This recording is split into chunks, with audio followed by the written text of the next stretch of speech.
Good morning, and welcome to Seattle Atheist Church. If you have ever found yourself having cognitive dissonance in a traditional church, this may be the place for you. Let me say our creed. Seattle Atheist Church was founded on the principles of scientific naturalism and secular ethics.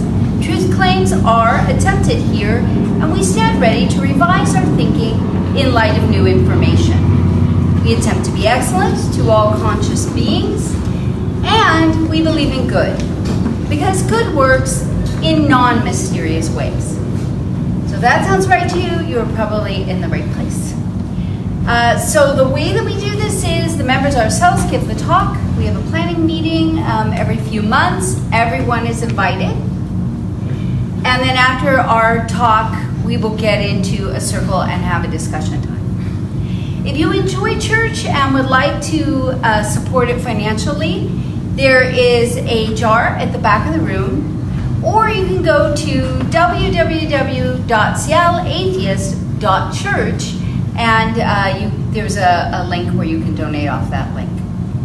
We have a movie night the first Friday night of every month, so please sign up because they do fill up.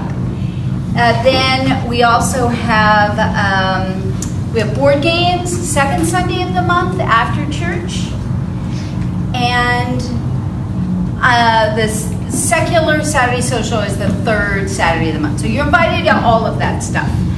Check the website for details. Without further ado, please come on up. Here.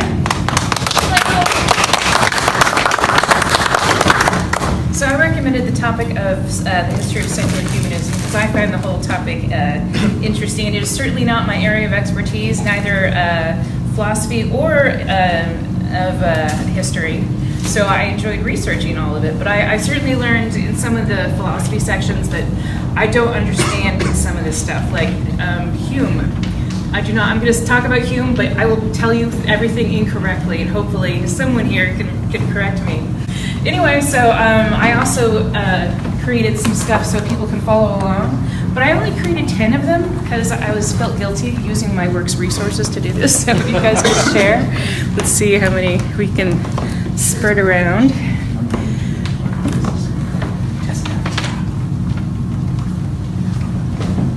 Let's see, so now I have 1, 2, 4 left.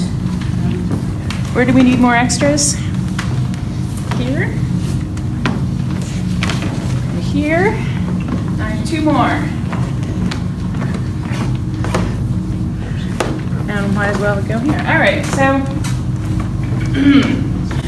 so I'm going to go ahead and discuss all these things, but as I mentioned, I am not the expert. So if you have any thoughts to add on to it, please, by all means, step in and say things. And actually, since we tend to sit around and discuss all the concepts or extensions thereof, it might be nice to stop at each point and to see if anyone has some specific points they would find interesting, because later I think we'll all forget what has been discussed, or maybe you don't care, it's okay. Okay, so first, I just want to go through a few basic concepts that are important for understanding the history of secular humanism. Okay, so first off, humanism. According to Wikipedia or dictionary.com, depending on where you looked for these definitions, humanism is an outlook or a system of thought attaching prime importance to human rather than divine or supernatural matters. Humanist beliefs stress the potential value of goodness of human beings, emphasize common human needs, and seek solely rational ways of solving human problems. So I think anyone who shows up here stands firm on the idea that to be a good person needs to be rational. You need to have a reason outside of the Bible said so to pragmatically find a reason to be a good being. And of course, we all define that differently, but this is a good starting point. And of course, secular humanism really drives it home that we're avoiding a religion to be humanists, because you can certainly be a humanist and be religious. So humanism with regard in particular to the belief that humanity is capable of morally and self-fulfillment without belief in God. So then I wanted to add two other concepts that are usually pretty important for secular humanist societies. One being rationalism, a belief that all human opinions and actions should be based on reason and knowledge, as opposed to religious belief or emotional response. And a concept that comes up quite regularly when people are discussing secular humanism is the idea of empiricism.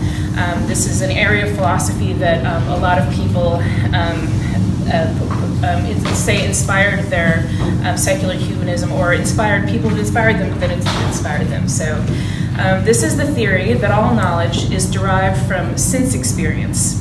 Stimulated by the rise of experimental scientists, it was developed in the 17th and 18th centuries, expounded in particular by John Locke, George Berkeley, and David Hume. So first off, I'm going to go into these three philosophers. Of course, there have been secular humanists, atheists, agnostics, or anything of that variety since there's been religion, but people didn't voice that in a way that as historically eloquently until the time of the empiricisms, as far as I can find. So starting off, I think the earliest large influencer of secular humanism would be John Locke.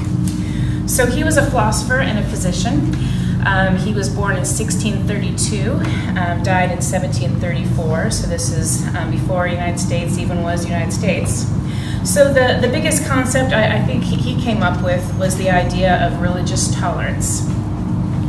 So of course, at that time period, there was huge, and now there's huge fights that are, if you aren't my exact religion, you're wrong, you must die, or some variation on that theme. So he talked about the theme of humans cannot evaluate competing religious ideas. So I believe his idea behind that is that humans are these mortal beings that are incapable of knowing for certain what religion is correct, or if any religion is correct. So therefore, I cannot say that my variation of religion is correct in comparison to yours. So with that idea in mind, he said that even if I did know that this one particular religion was 100% correct, even if I wanted to make other people believe in my religion, I cannot compel them to believe something through violence. That's not how people believe things.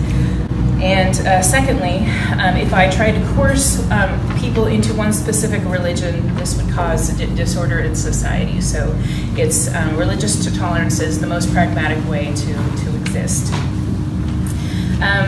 Locke was cited during the beginning of the development of the United States Constitution, and it was quoted as being the inspiration for the separation of church and state. So I believe that has been a very helpful thing to atheists in this country. So in some small part, we can thank John Locke for that.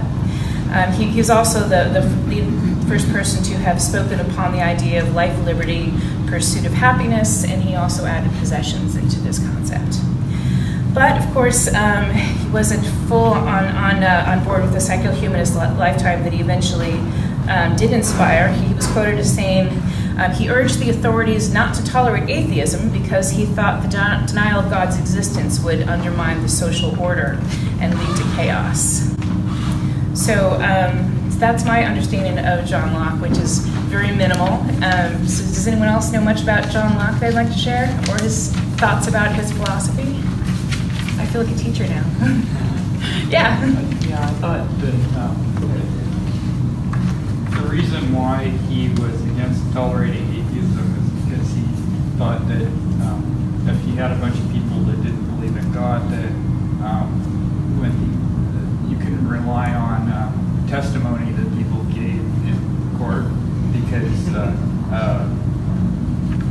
they wouldn't have a God to swear by. Yeah. Yeah, that sounds like something he would say. Does anyone else know much about the history of John Locke, or have anything to say about the concept of religious tolerance and his logic behind that? I mean, it's reasonably logical from a religious point of view. I mean, if I were talking to a religious person to support another person's right to their religion, I think that would be a logical route to go. I think he's right about separation of church and state being the best way to preserve religious and free thinking in general. It allows, or it forces the state not to impose any preference for a religion. It's what kind of was the foundation of the First Amendment. Certainly something people are constantly fighting against, the idea that this one religion should be the correct one. Like there's the goat statue that someone put up this week. I didn't read the whole story. Did anyone want to read that one? It's like a pagan goat statue. Baphomet. Pardon? Baphomet. Was it on a courthouse or just public lands? You're talking about the Satanic Temple, right? Yeah. Oklahoma State Capitol. Okay. It was in response to them putting the Ten Commandments on state grounds. So in response to essentially one religion getting preference, the antithesis of that religion should also get equal preference. Equal time. Just have like a line of every religion's or non-religion's statues. That would be a museum, really. Okay, well, let's move on. So the people citing the idea of empiricism mentioned George Berkeley, and I didn't read too much on him, but I didn't really understand why he was a big thing in the empirist philosophy. So he brought forward the idea of immaterialism, which people also refer to as subjective idealism. So reading on his beliefs, he liked the idea that things did not exist unless they are perceived, or let's say, if someone is holding an apple, there's not really an apple there. There's just the existence of the perception of the apple, and God created that perception. So it's kind of like we all live in the Matrix, and God is the computer that controls us, which is a fun idea. And I suppose you can bring that into empiricism with the idea that reality is what we think it is. I don't know, but people cited it, so I stuck him in there. Anyone else know anything about this George Berkeley guy? Did anyone see The Matrix? Yes. Okay. So here's the most confusing part to me would be the concept of David Hume, and I should have just deleted him because I read this a lot and I understood very little. Anyway, David Hume, 1711 to 1776, was a philosopher, an economist, and several other things. So one of his concepts is the mind consists of perceptions, or you could consider them impressions, and ideas. And so your perceptions and impressions are the minor variations. Like an apple, you can say you perceive the redness of an apple, but the apple is the idea, which is not only the redness, but the smell and the taste and the idea and the memory. So I guess the idea is bigger, maybe. And then there's the simple singular variation, and then there's the complex. So they're similar but different. So when you have a new idea, it is composed of three different things. One is the resemblance. So if you think of a new something, a new fruit, it will somehow resemble another fruit that you've seen before. So there's nothing new under the sun. And this new idea will also have a contiguity factor, which is associated to something. So this fruit is associated with something I've eaten. And it has a cause and effect. So if I see something on the ground, then I assume that it fell from above, sort of a concept.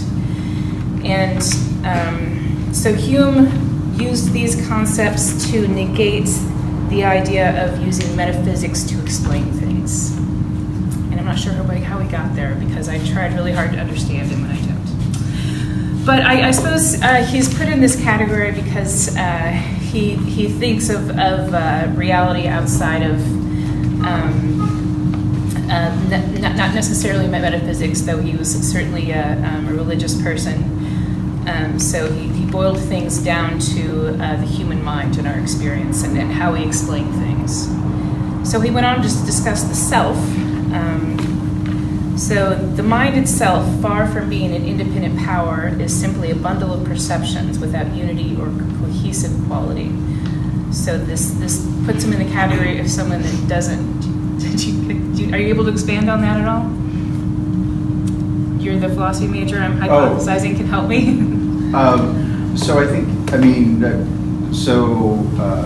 Hume's part of the empiricist tradition, and you're correct that he also had early ideas about the analytic synthetic distinction. Mm-hmm. So what you're talking about a little bit touches on his idea that there's certain concepts that we have come directly from perception, Mm-hmm. but there's other concepts that come from relationship between ideas. And I think what you're touching on is that.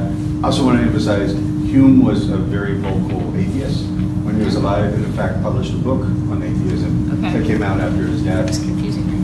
But he was deeply skeptical about certain things, about our power to know reality. He was also very much an empiricist. And there's disagreement about how far that skepticism, how far you should accept that skepticism. Mm-hmm. But so I don't think it's correct to say that he didn't think that. He questioned metaphysics in the sense of making decisions not based off of observation or logic. And that's what he meant by questioning metaphysics. He was a scientist. He was a good scientist. He would have been very happy with the discovery of quantum physics because it essentially says, yeah, what the fuck do we know? Like, the complexity and the skepticism of our day-to-day reality. My understanding is that to know those things as true and factual and true for everyone, he thought that didn't necessarily follow from I perceived it, therefore it is true for everyone. Mm-hmm. That's good. And I liked his the next slide mentioned the induction problem, which is the idea of inductive reasoning. So observing objects and then predicting objects' behavior when they're not observed assumes that there is uniform behavior, and so I'm skeptical about this concept.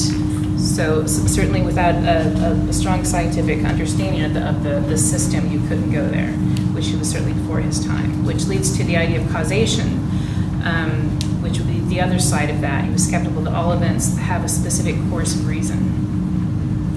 And valid human reasoning is either considered relations of ideas or matters of fact. So relations of ideas, so concepts of logical concepts such as 1 + 1 = 2, as opposed to matters of fact. So you can say it's sunny outside.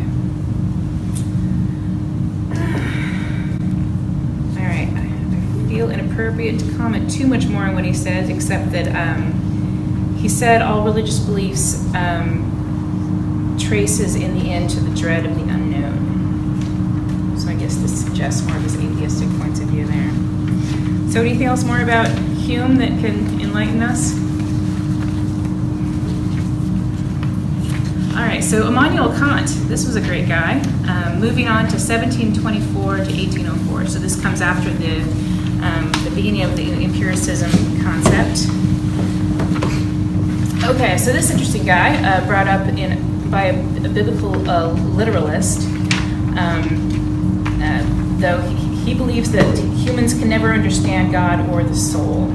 So despite believing that humans are immortal, he ended up studying at the University of Königsberg under Martin Knudsen.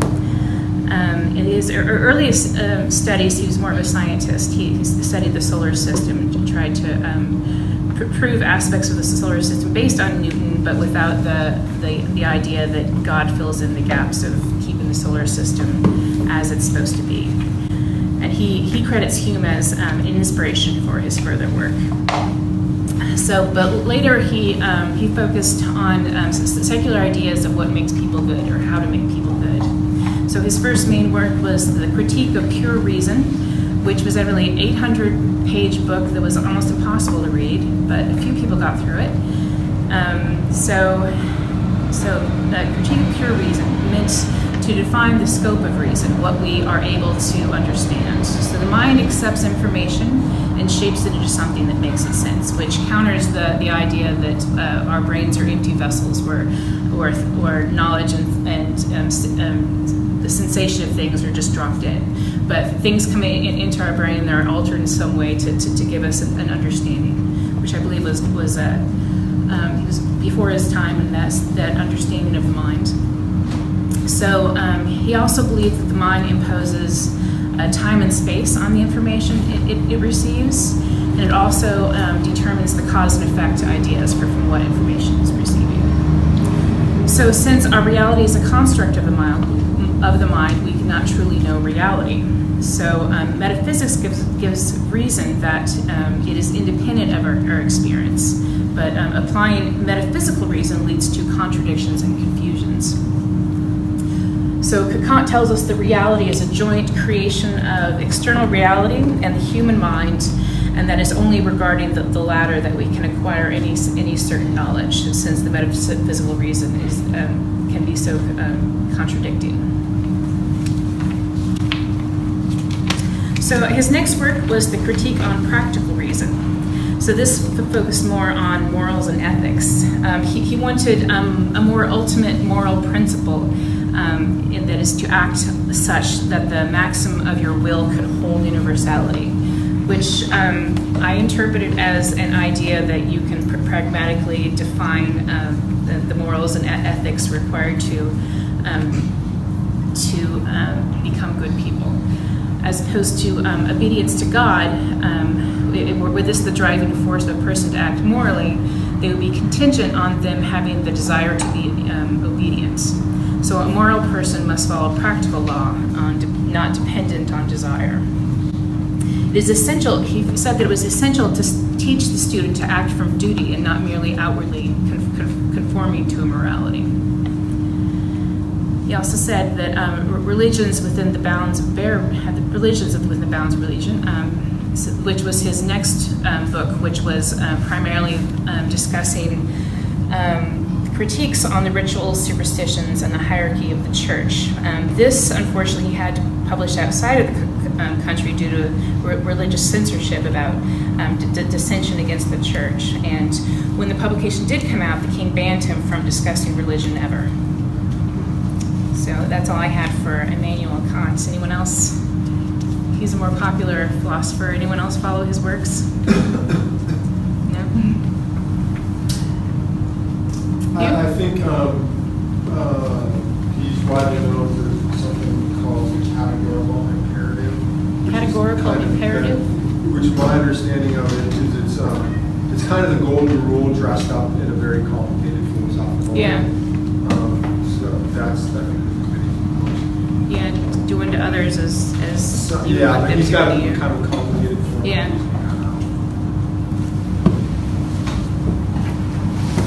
Well, that's more of the golden age of philosophy. Those are the main philosophers I'm going to be discussing. These are the people that inspired later works of secular humanism.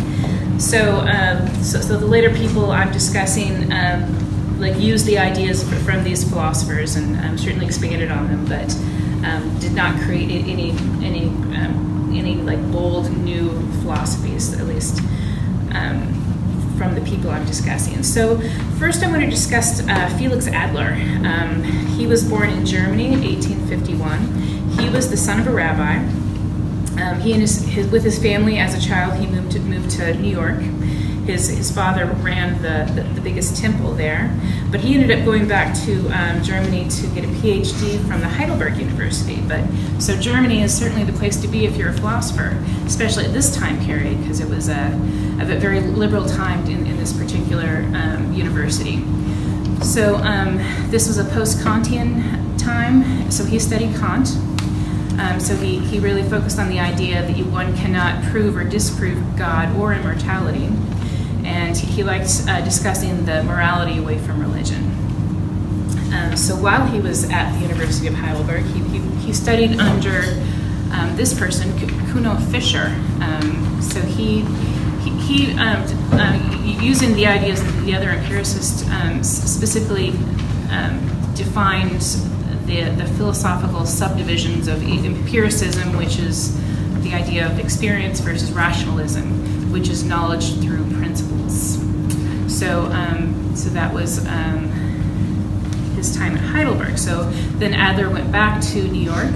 He had given a talk at his father's temple at one point, and he talked about a lot of his philosophical learnings. He didn't specifically talk about morality away from religion, but during his entire sermon, he didn't speak about God or the supernatural once.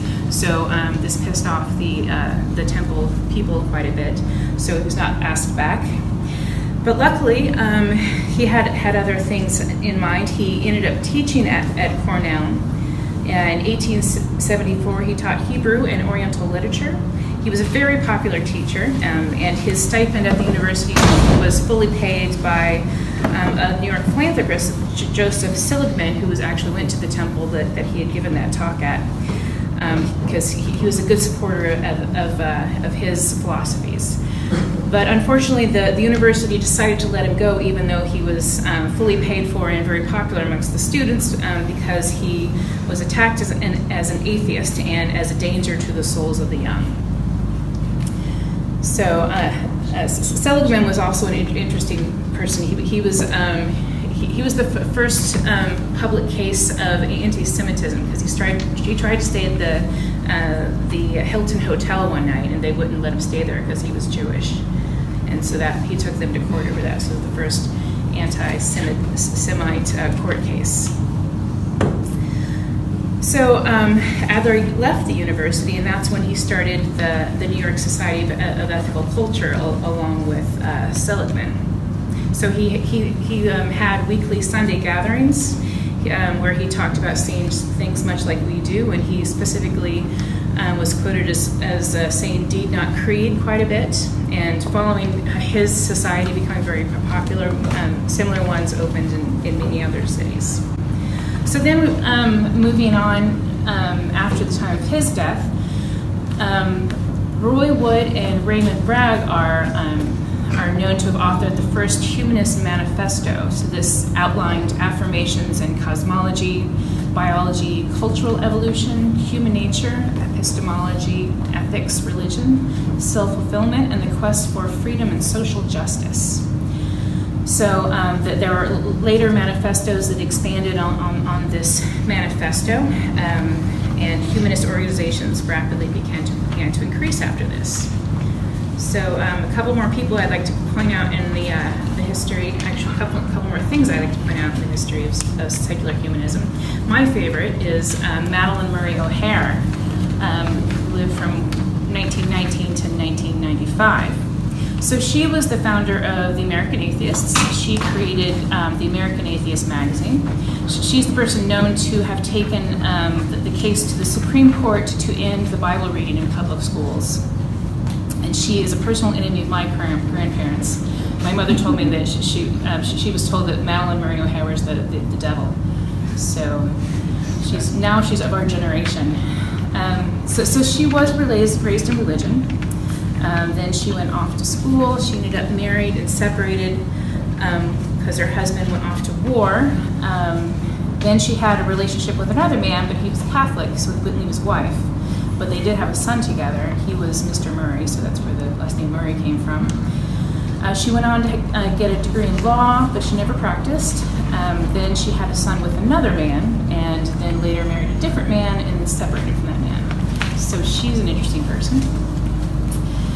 She was quoted in a Playboy interview where she read several letters that had been sent to her. Many of them, of course, were death threats.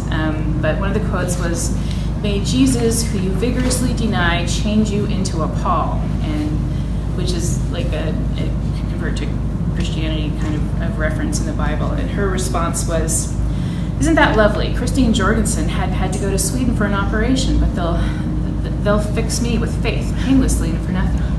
Of course, Christine Jorgensen was a famous transgender woman at the time. She was also a chief speechwriter for Larry Flint's 1984 presidential campaign.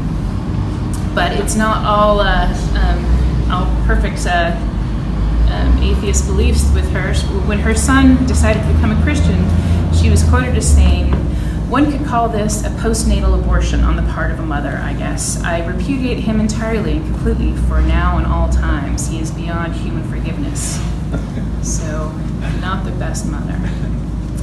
Okay, so moving on to modern day, the International Humanist and Ethical Union is a society that was one of the strongest union of secular humanists today. It's an umbrella organization, started in 1952.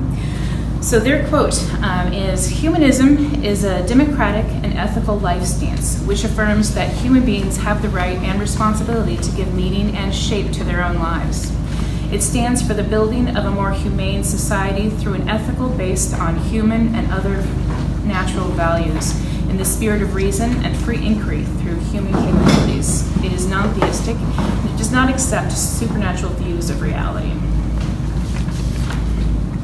So they organize a magazine called Freedom of Thought Report that annually reports on discrimination against humanists, atheists, and the non-religious.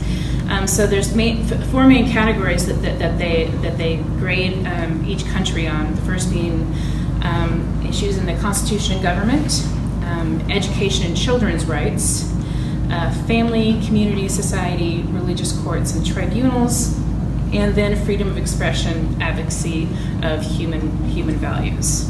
And my last point is that in 2017, the report says that 30 countries were found to commit grave violations to limit freedom of thought for at least one of these categories. And with that, let's circle around and talk about things.